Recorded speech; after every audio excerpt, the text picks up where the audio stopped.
Okay, got my HK G36 out here and the new UTG circle dot, low profile. I'm gonna check this thing out and try to get it zeroed as quickly as possible. And I'm gonna start off with this left side here, these 3-inch pasters. Probably start at the bottom and try to get it. I should be within about 4 inches with my laser bore sight at home. So I'll start at the bottom, go at the top, and then finish up in the center, and may end up there. So try to get this thing zeroed as quickly as possible. And a little bit of a fib. This is my 22LR Nomad, 1022. So it's the Nomad stock. Yes, it is the Nomad stock. Okay, gonna call that good for sure. Go at this top one here and see if I need to fine tune.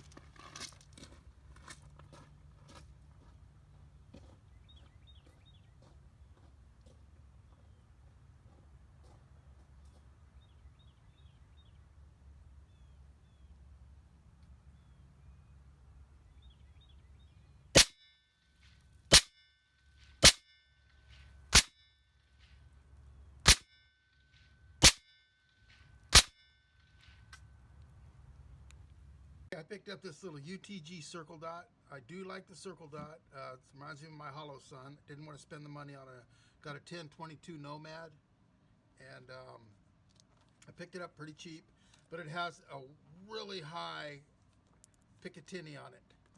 It comes factory with the kit from the ProMag kit, Archangel, blah, blah, blah. So here's how it comes. You do get a little cleaning cloth.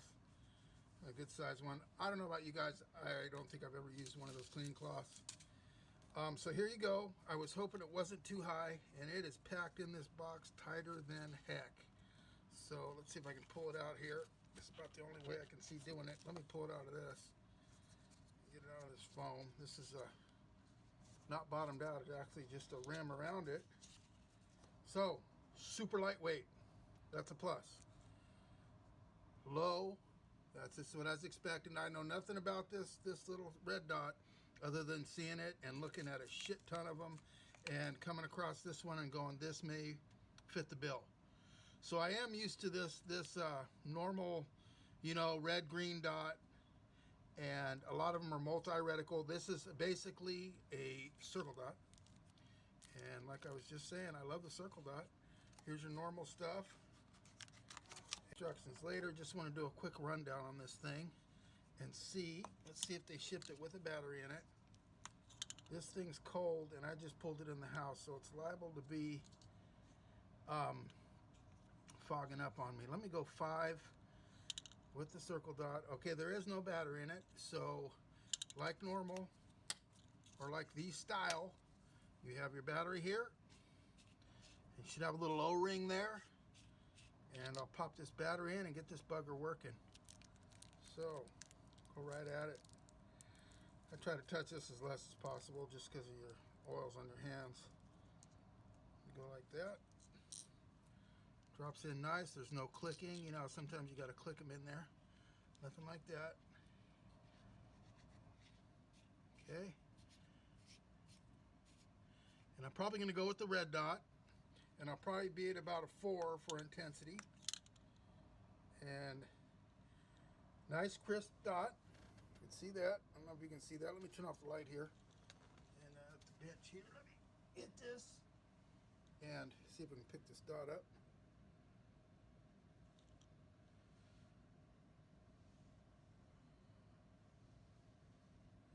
But anyway, a nice crisp dot.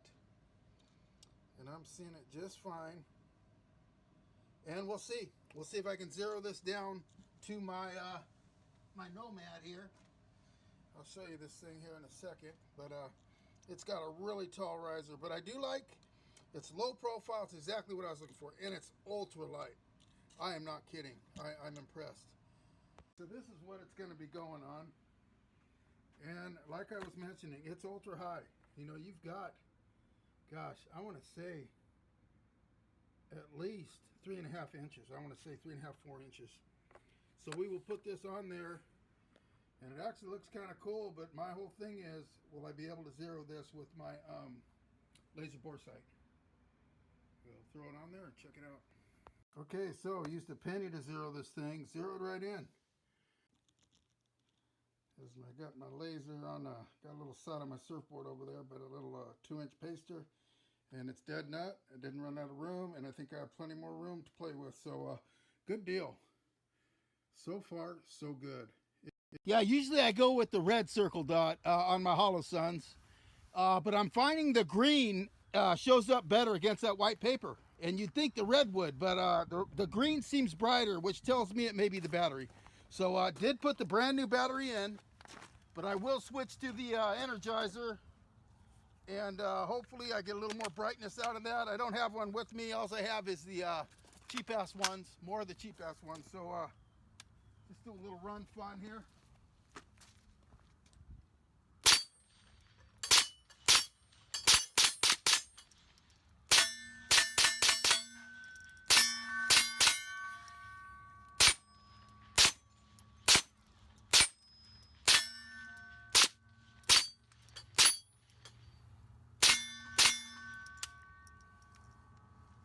That's it. That's 25.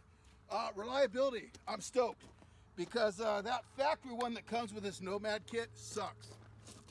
It is the Gen 1, and I did find out you can send the Gen 1 mag in, and ProMag will send you an updated, upgraded Gen 2 mag, and it comes with that cool sleeve on there. So I'm curious to get that back. It's been about 3 weeks now, 4 weeks.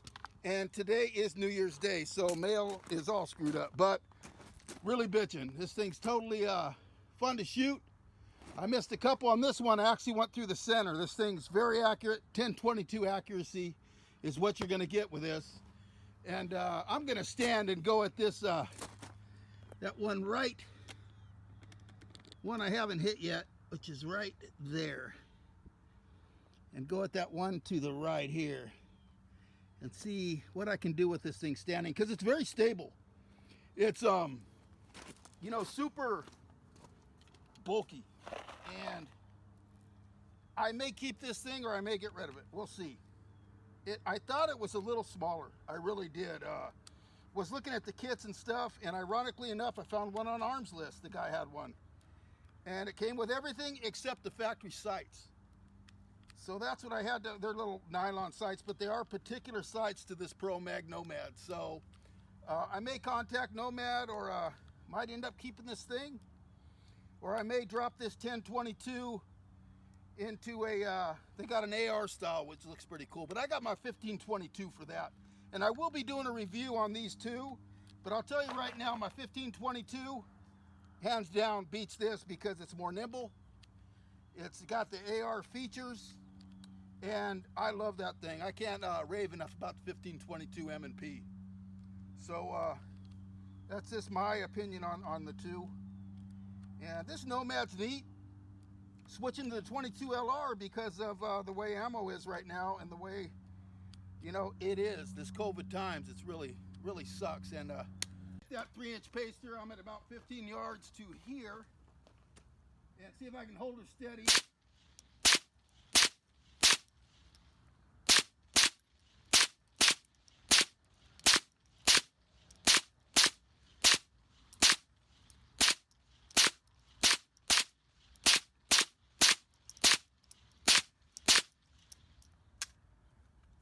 So definitely got a 2 o'clock hold when I'm standing like that. But it's accurate. And it's heavier than my little 15/22.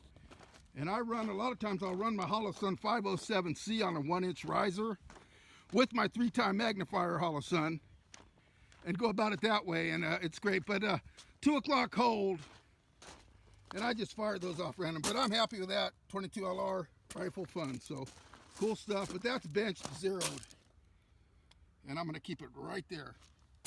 I like the little, I do like that little UTG. I just wish it was a little brighter, and hopefully I can change that by putting a good battery in there, good quality battery.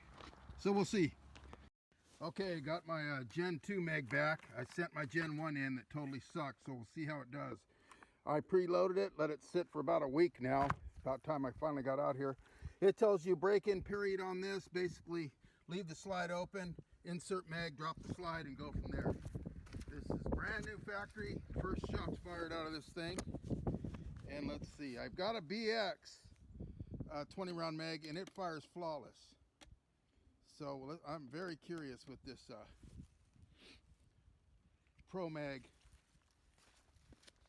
See if they did good on Copy and Ruger there as far as reliability and feeding. Because like I said, that Gen 1, they shouldn't have even come out with that. That was just terrible. You look at the feed lips on that thing and it's just hideous. So, let's see how she goes.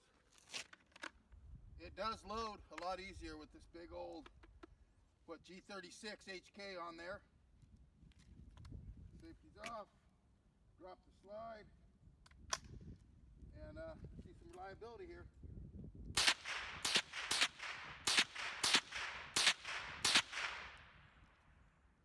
One jam.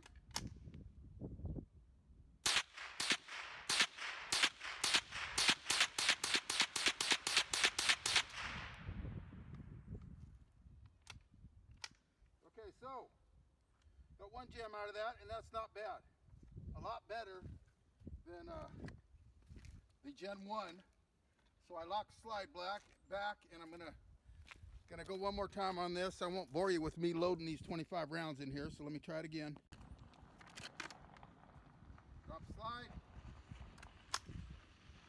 Okay, safety's on. Yeah.